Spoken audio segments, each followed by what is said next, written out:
We're back at it, checking this time on the restaurants you told us about. First up, The Journey at 96th Street on the north side. You eat here, you're going to be safe. But health inspectors found 12 critical violations the last time they stopped by. Potentially hazardous pot stickers and cooked noodles that had to be thrown away, and raw fish dripping juices on a prep table with raw broccoli.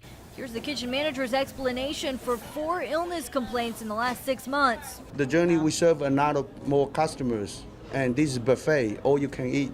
People usually overeating. He did show us time markings on all the buffet sushi, and the hot food was at a good temperature on our visit. Some people, they hate us. They think we not treat them right, they can do that. Let go. Next up, Ryan's Grill at 10th and Shadeland on the east side, where we did not get a warm welcome. You can't come in here with cameras. Can we talk to a manager? No, you'll have to call our media line. I'll get you that number. The last inspection here turned up 6 critical violations, citing fried chicken on the buffet at 20 degrees below the safe level and telling the restaurant to please clean floors throughout. But we were not allowed to see for ourselves. Finally, Man's Grill on South Tibbs. Nearly a dozen of you told us to check them out. Everybody I know loves to eat there, but lately the food just hasn't tasted the same, said one tip. The waitresses wear flip-flops, 2 of you said. Sure enough. You guys have a manager? We caught a waitress with flip-flops on, who quickly went back into the kitchen when we walked in. We saw just how popular the restaurant is, but also saw the door. We had some of your customers email us that they eat here. They just want to make sure you guys are clean. You wouldn't want to show us? Okay. Instead of any proof, they're cleaning up. So keep your tips coming, and we'll keep checking up on the places you eat.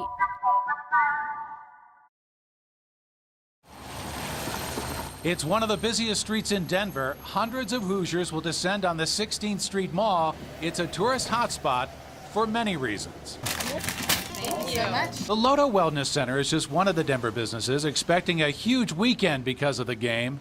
Normally, if you like the way it smells, you'll like the way it tastes. But what they sell here, you can't get in Indiana without getting arrested. There's still a mindset that this is an illegal activity, which it is not. Loto is one of several marijuana dispensaries in downtown Denver. It sells marijuana for medical use as well as recreational use. They say many Hoosiers will stop by to sample the product. Half of our business is tourists on any given day. So if people are in town for games, our business is up. The dispensary is staffed by bud tenders, sort of like bartenders that make recommendations on not only the smokables, but all the edibles, all the candy, the cookies. We do always like to let people know that you want to have food in your stomach before you eat an edible, because otherwise you might not feel it as much, which is pretty counterintuitive. It's not like booze.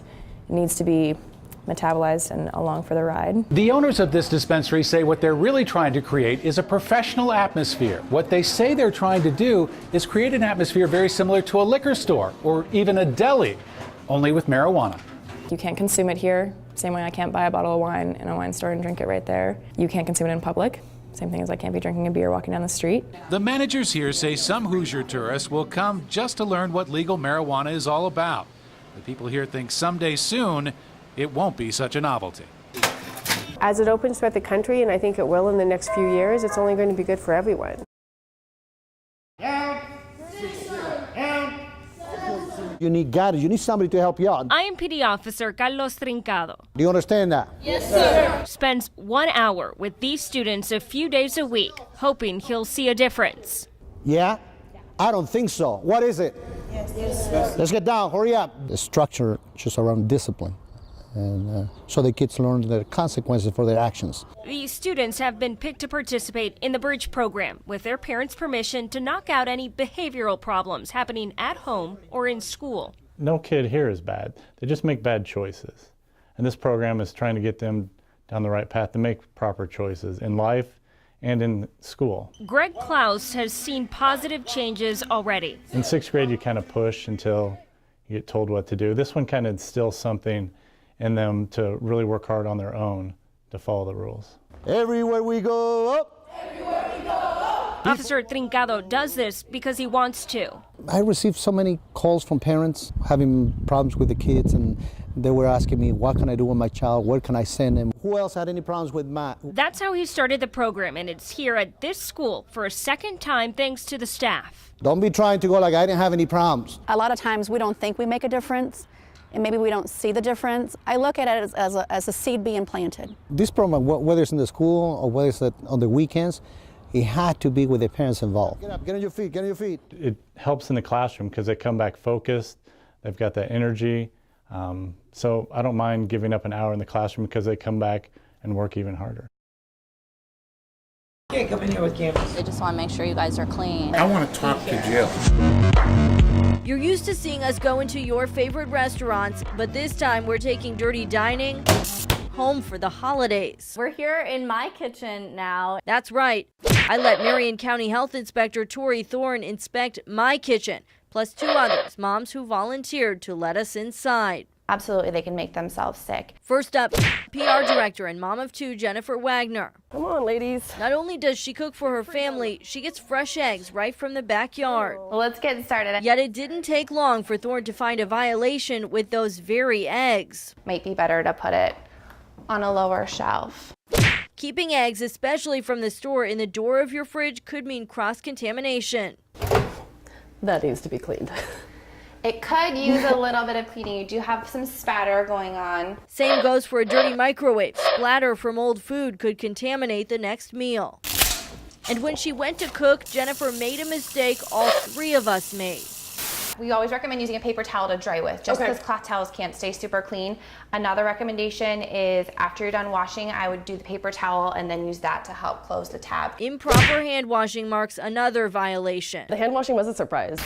Thorne gave Jennifer 3 violations in all. Next up, we stopped at Mary Jo DeMeyer's house. So we'll start with your fridge, if that's all right. Yep, that's okay with me. An artist who cooks with her husband and teenage son. Off the bat, Mary made a familiar mistake. With your milk or dairy products, we recommend keeping them in here just because your door is the part that's going to be affected most by heat. That's violation number 1. And another spot by Thorne, frozen chicken stock Mary left thawing out on the counter. We would recommend if you're going to thaw that you would thaw it in your cooler in advance or under cool running water. With that and Mary's mistakes hand washing too, Thorne also gave her 3 violations. I'm going to be more vigilant about the hand washing thing, and I'm going to try to think ahead about the frozen things that I need to thaw out. So finally, it was my turn. I'm a little scared, but let's get started. She found a couple of near violations right away. This one might be going a little bit bad. Some of these have a little bit of condensation buildup on them. But it's when she checked the temperature that I got violation number 1. Well, 42 there. We're looking for about 41 or below.